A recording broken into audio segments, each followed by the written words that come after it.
উনি সফরে বেরিয়েছেন হাদিস কালেকশনের জন্য। প্রচন্ড শীতের রাত, উনি মাগরিবের নামাজ, এশারের নামাজ পড়ে একটা মসজিদে শুয়ে পড়লেন, আর শুয়ে শুয়ে হাদিস পড়তেছেন। কি পড়তেছেন? কথা বলেন। আর মনে মনে ভাবলেন রাতটা মসজিদে কাটায় দিই, ফজরের নামাজ পড়ে আবার বেরোবো। কিন্তু দারোয়ান এসে বলে মসজিদে থাকতে পারবেন না, ওঠেন। দারোয়ান আছে না, কথা কন। আহমদ ইবনে হাম্বল বললেন আমি শুধু রাতটা থাকতে চাই, আমি তো ফজরেরও মুসল্লি, ফজর নামাজ পড়বো তো এই মসজিদে, আমার থাকতে দাও। দারোয়ান তো দেয় না, কেনা মসজিদে থাকার জায়গা না, যান মিয়া। উনি যে আহমদ ইবনে হাম্বল এটা চিনে নাই, থাকতে দেয়। কি করবে এখন? উনি কাঁথা গুছিয়ে হাদিসের কিতাব নিয়ে কাঁধের মধ্যে ব্যাগ নিয়ে মসজিদ থেকে বেরোয় গেলেন। কি আর করবেন, প্রচন্ড শীত, আর কাঁপতেছেন বুড়ো মানুষ। অতিমধ্যে দেখলেন বাজার একজন খাব্বাস, শাবুন খাব্বাস, যুবক রুটি বিক্রেতা। সে রুটি বিক্রি করে, চুলার মধ্যে রুটি সেকে। সে যে সালাম দিল আসসালামু আলাইকুম, যুবক বলে ওয়ালাইকুম আসসালাম। আহমদ ইবনে হাম্বল বলে যুবক আমার যাওয়ার জায়গা নেই, সফরে বেরিয়েছি, খুব শীতে কষ্ট পাচ্ছি, রাতে যদি তোমার এই চুলা থেকে একটু আগুন পোহাই কোনো সমস্যা? যুবক বলে না না সমস্যা না, হালান ওয়া সাহালান, খোশ আমদেদ, আসেন আসেন, আপনি আগুন পোহাইলে আমার সমস্যা কি? সুবহানাল্লাহ পড়েন। আল্লাহ শুকরিয়া করে উনি বসলেন আর আগুন পোহাচ্ছেন। আর খেয়াল করলেন যুবক রুটি বানায় আর পরে আস্তাগফিরুল্লাহ, রুটির দলা বানায় পরে আস্তাগফিরুল্লাহ, খামির বানায় আর পরে আস্তাগফিরুল্লাহ, রুটি নিয়ে উনুনের ভিতরে চুলার ভিতরে সেকা দেয় আর পরে আস্তাগফিরুল্লাহ। দোকানদারের কাছে কেউ আসলেই সে রুটি দেয় আর পরে আস্তাগফিরুল্লাহ। ক্রেতার কাছ থেকে টাকা নিয়ে ক্যাশ বক্সে রাখে আর কি পড়ে? আবার রুটি বানানো শুরু করে আর কি পড়ে? খালি এইটাই পড়তেছে। ইমাম আহমদ ইবনে হাম্বল তো অবাক, কিরে এটা আবার কেমন যুবক, খালি আস্তাগফিরুল্লাহ। উনি প্রশ্ন করলেন যুবক ঘটনা কি? আসার পর থেকেই তোমার দেখতেছি তুমি রুটি বানাও, রুটি বিক্রি করো আর পড়ো আস্তাগফিরুল্লাহ, মালাকা ইয়া শাবাব। যুবক বলে আস্তাগফিরুল্লাহ আমার সবচেয়ে বেশি পছন্দের আমল, আমি সব সময় আঠার মধ্যে ইস্তেগফারের সাথে লেগে থাকি আর সব সময় পড়তে থাকি আস্তাগফিরুল্লাহ, আর এর বদৌলতে আল্লাহ আমারে মুস্তাজাবুদ দাওয়া বানিয়ে দিয়েছে। আহমদ ইবনে হাম্বল তো অবাক, আনতা মুস্তাজাবুদ দাওয়া, তুমি মুস্তাজাবুদ দাওয়া রুটিওয়ালা? আমি এত বছর হাদিস পড়াই, আমিও তো মুস্তাজাবুদ দাওয়া না, আর তুমি রুটি বেচো বাজারে, তুমি মুস্তাজাবুদ দাওয়া, তুমি দোয়া করলে সব কবুল হয়ে যায়? যুবক বলে না আনা মুস্তাজাবুদ দাওয়া, আমি আমার জীবনে যত দোয়া করেছি কবুল করে নিয়েছে কে? সব দোয়া কবুল করে নিয়েছে আল্লাহ, একটা দোয়া ছাড়া। কয়টা? আহমদ ইবনে হাম্বলের কৌতূহল, কিউরিসিটি আরো বেড়ে গেল। কি? সব দোয়া কবুল হয়েছে একটা দোয়া ছাড়া। মাযালিকা দুআ ইয়া শাব, কি সেই দোয়া? যুবক এবার বলতে শুরু করলো আমার জীবনে যে দোয়াটা আল্লাহ কবুল করে নাই সেটা হচ্ছে আমি আল্লাহর কাছে অনেক চেয়েছি, অনেক দোয়া করেছি যে আল্লাহ শুনেছি এই জামানার সবচেয়ে বড় মুহাদ্দিস, তার নাম নাকি ইমাম আহমদ ইবনে হাম্বল। আল্লাহ তোমার কাছে আমার চাওয়া আমি যেন এই ইমাম আহমদ ইবনে হাম্বলরে দেখে মরতে পারি, আমি যেন ইমাম আহমদ ইবনে হাম্বলের হাতে হাত রেখে মুসাফা করতে পারি আর তার কপালে একটা চুমু এঁকে দিতে পারি। আহমদ ইবনে হাম্বল আবেগপ্রবণ হয়ে গেলেন, চোখের পানি ছেড়ে দিলেন, বললেন যুবক তোমার এই দোয়াটাও কবুল হয়ে গিয়েছে। আহমদ ইবনে হাম্বলের দেখা আর সাক্ষাৎ পাওয়ার জন্য আহমদ ইবনে হাম্বলের বাড়িতে তোমার যাওয়ার দরকার নাই, আহমদ ইবনে হাম্বল তোমার দরবারে ছুটে এসেছে। আনা আহমদ ইবনে হাম্বল মুহাদ্দিসুদ দাহর, আমি নিজেই আহমদ ইবনে হাম্বল। যুবক চোখের পানি ছেড়ে দেয়, আহমদ ইবনে হাম্বল চোখের পানি ছেড়ে দেয়। যুবক চিৎকার মেরে ইমাম আহমদ ইবনে হাম্বলকে জড়িয়ে ধরে, হাতে হাত রেখে মুসাফা করে, কপালের মধ্যে চুমু খায় আর আল্লাহর শুকরিয়া করে বলে ও ইমাম আসলে এই দোয়াটাও আল্লাহ আজকে কবুল করে নিল। বিশ্বাস হয় সবসময় ইস্তেগফার পড়লে আপনার দোয়াগুলোর এইভাবে কবুল করে নিবে কে? এই পাঁচটা জিনিস পাবেন সবসময় যদি ইস্তেগফারের সাথে লেগে থাকেন। রাজি আছেন তো? এজন্য বিশ্বনবী সব সময় নামাজে সালাম ফিরানোর পরে পড়তেন আস্তাগফিরুল্লাহ। কি পড়তেন? 3 বার পড়তেন আস্তাগফিরুল্লাহ, আস্তাগফিরুল্লাহ, আস্তাগফিরুল্লাহ। পড়তে রাজি আছেন? ইস্তেগফারের অনেকগুলো আলফাজ আছে, সবচেয়ে ছোট ইস্তেগফার হচ্ছে এটা আস্তাগফিরুল্লাহ, আস্তাগফিরুল্লাহ। আরো আছে আস্তাগফিরুল্লাহ আল্লাযী লা ইলাহা ইল্লা হুয়াল হাইয়ুল কাইয়্যুম আতুবু ইলাইহি, বিষ্ণু বলেন এই ইস্তেগফারটা যদি কেউ পড়ে, আর তাওয়াল্লি মিন ইয়াউমিজ জাহাফ, যুদ্ধের ময়দান থেকে পালিয়ে আসা কবিরা গুনাহ। কি গুনাহ? কাফেরদের সাথে যুদ্ধ, আমি তাগড়া যুবক, তলোয়ার নিয়ে নেমেছি, আমার দেহের এক ফোঁটা রক্ত থাকা পর্যন্ত আমি যুদ্ধ চালিয়ে যাব, আমি ফিরে আসতে পারবো না, আইনটা কার? ফিরে আসলে কবিরা গুনাহ। বিশ্বনবী বলেন যুদ্ধের ময়দান থেকে ফিরে এসেছে এরকম কবিরা গুনাহ অবলম্বনকারীও যদি আস্তাগফিরুল্লাহ আল্লাযী লা ইলাহা ইল্লা হুয়াল হাইয়ুল কাইয়্যুম ওয়া আতুবু ইলাইহি পড়ে, ওই কবিরা গুনাহকারীকেও ক্ষমা করে দিবে কে? পড়তে রাজি আছেন তো? আবার সাইয়েদনা আবু বকর বললেন, ইয়া রাসূলুল্লাহ আল্লিমনি দুআআন আদউ বিহি ফি সালাতি, এমন দোয়া আপনি আমারে শিক্ষা দেন যে এই দোয়াটা আমি নামাজে পড়তে পারি।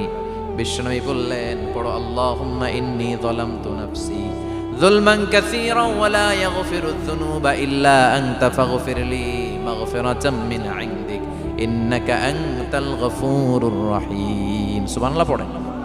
এটাও ইস্তেগফার। আমরা এটার বলে দোয়া মাসুরা, সালাম ফেরানোর আগে পড়ি না? যেখানেই ক্ষমা চাওয়ার কথা আছে ওইটারই কি বলে? ইস্তেগফার। আল্লাহুম্মা ইন্নী যালামতু নাফসি, আল্লাহ জুলুম করেছি, যুলমান কাসীরা, অনেক জুলুম, ওয়ালা ইয়াগফিরুয যুনুবা ইল্লা আনতা, তুমি ছাড়া এই গুনাহ ক্ষমা করার তো কেউ নাই। ফাগফিরলি মাগফিরাতাম মিন ইনদিক, তোমার দয়ায় আমারে ক্ষমা করে দাও। ইন্নাকা আনতাল গফুরুর রহিম, তুমি হলা ক্ষমাশীল। ঠিক কি না? এটাও ইস্তেগফার, এটাও পড়বে। আর এই সব ইস্তেগফারের শ্রেষ্ঠ ইস্তেগফারের নাম সাইয়্যিদুল ইস্তেগফার। যত ইস্তেগফার হতে পারে এর মধ্যে সবচেয়ে শ্রেষ্ঠতম ইস্তেগফার নাম কি? কথা কন। বুখারীর বর্ণনা, শাদ্দাদ ইবনে আউস রাদিয়াল্লাহু তাআলা আনহু বর্ণনা করেন, এই সাইয়্যিদুল ইস্তেগফার দিনের বেলা যে পড়বে ওই দিনে মারা গেলে সে জান্নাতি। এই সাইয়্যিদুল ইস্তেগফার রাতের বেলা যে পড়বে ওই রাতে যদি ইন্তেকাল হয় ওই লোকটা জান্নাতি। মুখস্থ আছে না? কার কার মুখস্থ হাত তোলেন? মাশাআল্লাহ, তাবারাকাল্লাহ, মাশাআল্লাহ, মাশাআল্লাহ। আর যাদের নাই তাদের হোমওয়ার্ক, তাদের আল্লাহুম্মা আনতা রাব্বি লা ইলাহা ইল্লা আনতা খালাকতানি ওয়া আনা আবদুক ওয়া আনা আলা আহদিকা ওয়া ওয়া'দিকা মাস্তাতা'তু আউযু বিকা মিন শাররি মা সানা'তু আবুউ লাকা বিনি'মাতিকা আলাইয়া ওয়া আবুউ লাকা বিযামবি ফাগফিরলি ফাইন্নাহু লা ইয়াগফিরুয যুনুবা ইল্লা আনতা। সুবহানাল্লাহ পড়েন। আজকে রাতে পড়ছেন, মারা গেলে জান্নাতি। চিল্লায় পড়েন না আল্লাহু আকবার। এজন্য বিশ্বনবী বলেন আমার আগের গুনাহও মাফ, পরের গুনাহও মাফ, তারপরেও প্রতিদিন আমি 70 বার তওবা ইস্তেগফার পড়ি। আজকে থেকে পড়তে রাজি আছেন তো? বেশি বেশি ইস্তেগফার পড়া যাবে না? একটু প্রাণ খুলে দিল খুলে আওয়াজ করে পড়েন তো আস্তাগফিরুল্লাহ। আর জোরে পড়েন আস্তাগফিরুল্লাহ। আবার সবাই পড়েন আস্তাগফিরুল্লাহ। সব সময় তওবা ইস্তেগফার যারা পড়ে তাদেরকে পছন্দ করে কে? সব সময় জিকির করে করে জিহ্বাটারে যারা ভিজিয়ে রাখে তাদেরকেও পছন্দ করে কে? আল্লাহ বলেন ওয়াজকুর রাব্বাকা ফি নাফসিকা তাদাররুআন ওয়া খীফাতান ওয়া দুনাল জাহরি মিনাল কওলি বিল গুদুবি ওয়াল আসাল ওয়া লা তাকুম মিনাল গাফিলিন। সুবহানাল্লাহ পড়ে। আল্লাহ বলেন ওয়াজকুর রাব্বাকা ফি নাফসিক, আল্লাহরে মনে মনে ডাকো। তাদাররুআন ওয়া খীফা, আল্লাহর জিকির করতে আল্লাহ বলেছেন ফি নাফসিক। বুঝতেছেন না অর্থ? ফি নাফসিকা, মনে মনে আল্লাহর জিকিরটা করো। তাদাররুআন ওয়া খীফা, তাদাররুআন মানে বিনয়ের সাথে, with full of humility, submission and humbleness, বিনয়ের সাথে আল্লাহরে ডাকো। ওয়া খীফা, গোপনে গোপনে ডাকো। দুনাল জাহারি মিনাল কওল, চিৎকার চেঁচামেচি করে ডেকো না। কার কথা? আওয়াজ করে জিকির করো না। এই যে আমরা মাহফিলে লা ইলাহা ইল্লাল্লাহ জিকির করে, এটা তালিম। উদ্দেশ্য কি? তালিমের জন্য আওয়াজ করে জিকির জায়েজ আছে, কিন্তু ব্যক্তিগত জিকিরের যে ইবাদতটা এটা আস্তে আস্তে হইতে হবে, এটা ভদ্রভাবে হতে হবে, চিল্লাচিল্লি করে নয়। আবার তালিমের জিকির ওইটাও ভদ্রভাবে। ইন্নাল্লাহা জামিল ইউহিব্বুল জামাল, আমার আল্লাহ সুন্দর, আমার আল্লাহর জিকিরের মধ্যেও সৌন্দর্য আছে না নাই? কিন্তু এদেশে জিকিরের ভেতরে লাফালাফি আছে না নাই? বেশি না কম? কি বসেন বসেন, হ্যাঁ বসে যান তো, অনেক ধরনের আছে জিকির। হ্যাঁ বসেন বসেন, বসে যান। হ্যাঁ হাইবার আলী, এটা কি আবার জালালি? তো এই যে ইন্নাল্লাহা জামিল ইউহিব্বুল জামাল, আমার আল্লাহ সুন্দর, আমার আল্লাহর জিকিরের মধ্যেও সৌন্দর্য আছে না নাই? তালিমের উদ্দেশ্যে সবাই মিলে জিকির করা যায়, কিন্তু চিল্লাফাল্লা করা যাবে না, লাফালাফি করা যাবে না, মাথা ডানে বায়ে ঝোলানো যাবে না, ঠিক কি না? কিন্তু লাফালাফির জিকির আছে না নাই? লাফাইতে লাফাইতে, হ্যাঁ, গাছের আগায় বাঁশের আগায়। আবার যিনি জিকির পরিচালনা করে ওনার কান্দে যাই ওঠে, আছে না নাই? বিশ্বনবী সাহাবীদের নিয়ে জিকির করছেন, সাহাবারা লাফাতে লাফাতে খেজুর গাছের আগায়। হাদিসে আছে না এটা? বিশ্বনবী সাহাবাদেরকে নিয়ে জিকির করছেন, লাফাতে লাফাতে আবু বকর বিশ্বনবীর কান্দের উপরে। আছে, হাদিসে আছে। এটা জিকির নয়। কি সুন্দর দেখেন, ইসলাম বোঝা কত সহজ। ওয়াজকুর রাব্বাকা ফি নাফসিকা তাদাররুআ ওয়া খাইফা। গোপনে জিকির করো, ভদ্রতার সাথে বিনয়ের সাথে জিকির করো। ওয়ালা তাকুম মিনাল গাফিলিন দুনাল জাহারি মিনাল কওল। চিৎকার চেঁচামেচি করে জিকির করো না। যারা চিকফাল দিয়ে হই হই হই হই করে, আছে না? হই হই হই হই হই হইয়ের ভিতরে আল্লাহর নাম আছে, হ্যাঁ? এই যে হুই হাই হুই হাই, এই স্টাইলের যে জিকির, এটার ভিতরে আমার আল্লাহর নাম আছে? আল্লাহর নাম যদি না থাকে ওইটা জিকির হবে? কথা বলেন। বিষ্ণু বললেন, খবরদার, চিৎকার চেঁচামেচি করে লাফালাফি করে যারা জিকির করে এরা মনে করে আল্লাহ কানে শোনে না। কথা বলেন। আপনি গোপনেও আল্লাহর ডাকলে আপনার ডাকে সাড়া দিবে কে? এজন্য রাব্বুল আলামিন বলেন, ফাযকুরুনি আযকুরকুম ওয়াশকুরুলি ওয়ালা তাকফুরুন। বান্দা আমার জিকির তোমরা করো, আমিও তোমাদের জিকির করব, ঠিক কি না? আমরা যদি আল্লাহর জিকির করি আমাদেরও জিকির করে কে? সুবহানাল্লাহ কইবেন না? আমরা আল্লাহর জিকির করে আল্লাহ নাকি আমাদের জিকির করে, জানো তো না কথা এটা। আবার হাদিসে কুদসিতে আল্লাহ বলেন, ফাইন যাকারানি ফি নাফসি যাকারতুহু ফি নাফসি। আমার বান্দা যদি একা একা আমার জিকির করে আমি আমার বান্দারে একা একা স্মরণ করি। ওয়া ইন যাকারানি ফি মালাইন যাকারতুহু ফি মালাইন খায়রিম মিনহু। এরকম মহা সম্মেলন করে যদি কেউ আমি আল্লাহর জিকির করে, আমি এর চেয়েও বড় মহা সম্মেলন ফেরেশতাদেরকে নিয়ে করে আমার বান্দারে স্মরণ করি। ওয়া ইন তাকাররাবা ইলাইয়া শিবরান তাকাররাবতু ইলাইহি যিরাআন। আমার বান্দা যদি আমার দিকে এক বিঘত আসতে চায় আমি আমার বান্দার দিকে এক হাত এগিয়ে যাই। আমার বান্দা যদি আমার দিকে এক হাত আসতে চায় আমি আমার বান্দার দিকে দুই হাত যাই। ওয়া ইন আতানি ইয়ামশি আতাইতুহু হারওয়ালা। আমার বান্দা যদি আমার দিকে হেঁটে হেঁটে আসতে চায় আমি আমার বান্দার দিকে দৌড়ে দৌড়ে যাই। সুবহানাল্লাহ পড়ে। এজন্য বিশ্বনবী বলেন, লা ইয়াজালু লিসানুকা রাতবাম মিন যিকরিল্লাহ। আল্লাহর জিকির দিয়ে জিহ্বাটারে ভিজিয়ে রাখবা। কার কথা? চিল্লায় বলেন, কার কথা? সবসময় আল্লাহর জিকির করতে রাজি আছেন তো? সবচেয়ে শ্রেষ্ঠ জিকির বিশ্বনবী বললেন, আফদালু যিকরি লা ইলাহা লা ইলাহা লা ইলাহা ইল্লাল্লাহু মুহাম্মাদুর রাসূলুল্লাহ সাল্লাল্লাহু। সবচাইতে শ্রেষ্ঠ জিকির লা ইলাহা। এর চেয়ে শ্রেষ্ঠ জিকির আছে? কথা বলেন। বিশ্বনবী বললেন, মান ক্বালা লা ইলাহা ইল্লাল্লাহ সিদকান মিন কলবিহি। একনিষ্ঠতার সাথে অন্তর থেকে কেউ যদি জীবনে একবার বলে লা ইলাহা ইল্লাল্লাহ দাখালাল জান্নাহ। তার যদি পাপ থাকে, অন্যায় থাকে, ওই পাপ আর অন্যায়ের শাস্তিগুলার পরে কোনো না কোনো দিন আমার ওই বান্দা জান্নাতে ঢুকবে। একবার যদি খালিসান মিন কলবিহি সে পড়ে লা ইলাহা ইল্লাল্লাহ, তার জন্য জান্নাতকে অবধারিত করে দিয়েছে কে? আবার এটার নাম আল্লাহ দিয়েছে কালিমায়ে। কথা বলেন। দরাবাল্লাহু মাসালান কালিমাতান তাইয়িবাতান কাশাজারাতিন তাইয়িবাতিন আসলুহা সাবিতুন ওয়া ফারউহা ফিস সামা। সুবহানাল্লাহ। পবিত্র বাণী এটা কালিমায়ে তাইয়িবা। আবু সাঈদ আল খুদরি থেকে বর্ণিত, মুস্তাদরাকে হাকিম আর সহিহ ইবনে হিব্বানে এসেছে। বিশ্বনবী বলেন, মুসা আলাইহিস সালাম আল্লাহর একবার প্রশ্ন করলেন, ইয়া রাব আল্লিমনি দুআআন আদউ বিহি। আপনি আমার এমন একটা জিকির শিক্ষা দেন যে জিকির দিয়ে আমি শুধু আপনার জিকির করব, কেউ এই জিকির করতে পারবে না। এই জিকির জানবো শুধু আমি আর জানবেন। কথা কোন? প্রশ্ন করছে কে? হ্যাঁ, কাকে করেছে? আল্লাহ এমন একটা জিকির শিখান যেই জিকির কেউ জানে না, আমি জানবো, আর ওই জিকির দিয়ে প্রাণ ভরে আপনারে ডাকবো। আল্লাহ বললেন, মুসা পড়ো লা ইলাহা লা ইলাহা ইল্লাল্লাহ মুহাম্মাদুর রাসূলুল্লাহ। মুসা আলাইহিস সালাম বললেন, আল্লাহ চাইলাম কি, কইলেন কি? লা ইলাহা তো জাতীয় জিকির, এটা তো আন্তর্জাতিক জিকির, এটা জানে না এমন কেউ নাই। এমনকি হিন্দু ভাইরাও জানে। কথা কন আল্লাহ, আমি তো চাইছিলাম এক্সক্লুসিভ, আমার জন্য স্পেশাল, এর চেয়ে সুন্দর আর কেউ জানবে না। এত সুন্দর একটা জিকির আপনি দিবেন, এটা আমি ডাকবো আপনারে আর আপনি শুনবেন। আল্লাহ বললেন, মুসা এর চেয়ে দামি আমার কাছে না।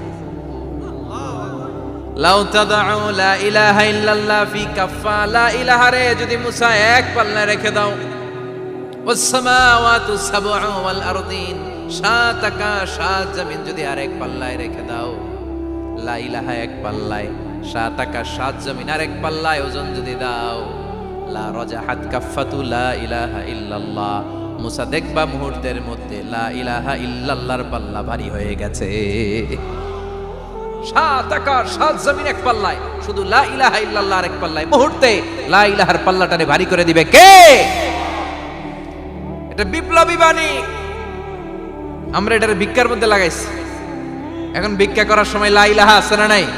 একটা টাকা দিয়া যান, আমি গরিব ইনসান আর সমান, একটা টাকা দিয়া যান, আমি গরিব ইনসান, আছে না নাই? জুমার নামাজের সময় ভিক্ষা করে, একটা টাকা দিয়া যান, আর লা ইলাহার জিকির লগে, আছে না নাই? এটা আমরা ভিক্ষার জিকির বানাইছি। এটা তো বিপ্লবী বাণী। এই বাণীর পক্ষে যারা, তারা ন্যায় আর সত্যের পক্ষে চিল্লায় বলেন ঠিক কিনা? এই বাণীতে যারা বিশ্বাস করে, তারা এক আল্লাহর সামনে মাথা নত করে দেয়। গোটা পৃথিবীর কোন শক্তির সামনে ওই মাথা নত হয় না, ঠিক কিনা? এই লা ইলাহা যারা আমরা মানি, আল্লাহ ছাড়া কারোর সামনে মাথা নত করব? কোন শক্তি আমাদের মাথা নত করাতে পারে? এই কালেমার আন্দোলন যারা করে, তারা আল্লাহ ছাড়া পৃথিবীর কাউরে ভয় পায় না। আর তারা চায় কালেমার পতাকা পৃথিবীর মধ্যে যেন পথ করে উড়ে, ঠিক কিনা?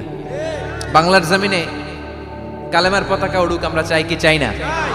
কোনো একদিন এ দেশের আকাশে কালিমার পতাকা উড়বে, সেদিন সবাই খোদাই বিধান পে দুঃখ বেদনা ভুলবে। কোনো একদিন এ দেশের আকাশে কালিমার পতাকা উড়বে, সেদিন সবাই খোদাই বিধান পে দুঃখ বেদনা ভুলবে। চিৎকার করে বলেন ঠিক কিনা?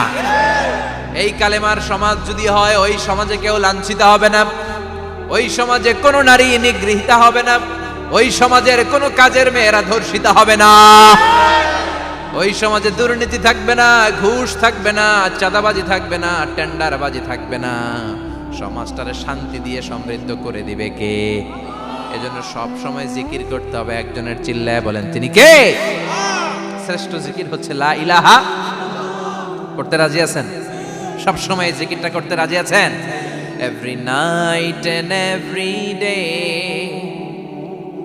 every night and every day, never forget to say la ilaha illallah, never forget to say la ilaha illallah. পড়েন, every night and every day, every night and every day, never forget to say la ilaha illallah, never forget to say la ilaha illallah, never forget to say la ilaha illallah.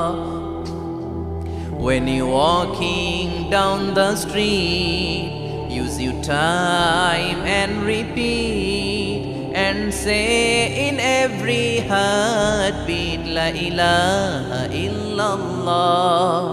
When you're walking down the street, Use your time and repeat and say in every heartbeat La ilaha illallah. Every night and every day, every night and every day, never forget to say La ilaha illallah. চিল্লায় বলেন ঠিক কিনা? দিনে রাতে যে কোনো মুহূর্তে আমাদের জিহ্বার মধ্যে থাকবে কি? কথা বলেন, জিহ্বায় থাকবে কি?